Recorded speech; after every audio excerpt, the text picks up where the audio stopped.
Lumabas sa pag-aaral ng Department of Agriculture na 7 million pesos na halaga ng bigas at kanin ang nasasayang kada taon. Para maiwasan ang aksaya, isinusulong ng PhilRice ang half-rice policy. May report si Alan Francisco. Ipinagdiriwang sa bansa ngayong Nobyembre ang National Rice Awareness Month. Layo nitong makamit ang rice efficiency at marisolba ang malnutrisyon at kahirapan sa bansa. Kasabay nito, isinusulong ng Philippine Rice Research Institute o PhilRice ng Department of Agriculture ang half-rice policy upang hindi masayang ang bigas o kanin.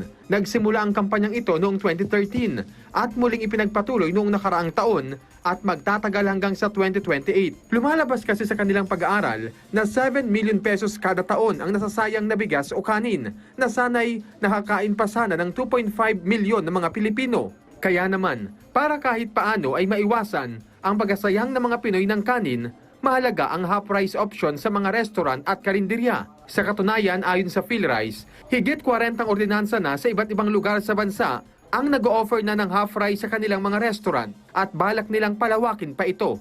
Kaya naman, isusulong din nila ito sa Senado at may konsultasyon din sila sa mga business sector. Dapat din ayon sa PhilRice na kumuha lang ng kanin na tiyak na uubusin o kakainin.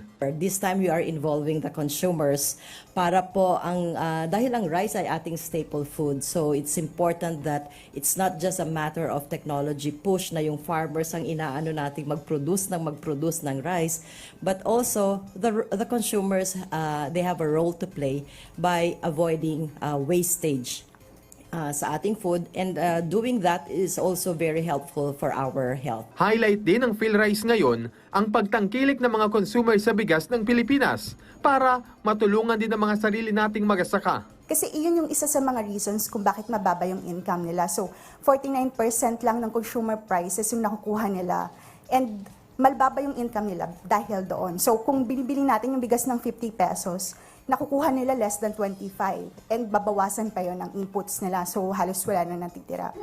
So, kaya in-encourage namin sila to sell milled rice. Now, of course, para may bumili ng milled rice nila, we have to encourage the consumers to buy their products directly. Kasabay naman ito, ang pagsusulong din ng PhilRice sa pagtangkilik sa brown rice at adlay, na kilalang mas mainam sa kalusugan. Isa sa kanilang ginagawa ay pababain ng presyo nito sa pamamagitan ng pagpapataas ng supply. We have 80 adlay collections conserved at our gene bank, and then nagpo-profiling na kami ng nutritional characteristics niya, and then photo documentation ng variety, all the data needed so that we can have more of the adlay varieties available. So yun naman po yung effort na ginagawa namin sa research. Tumulong na kahit na rice, but it's a good additional staple for us. So ang ginawa po namin, ipinresyo namin yung brown sa white.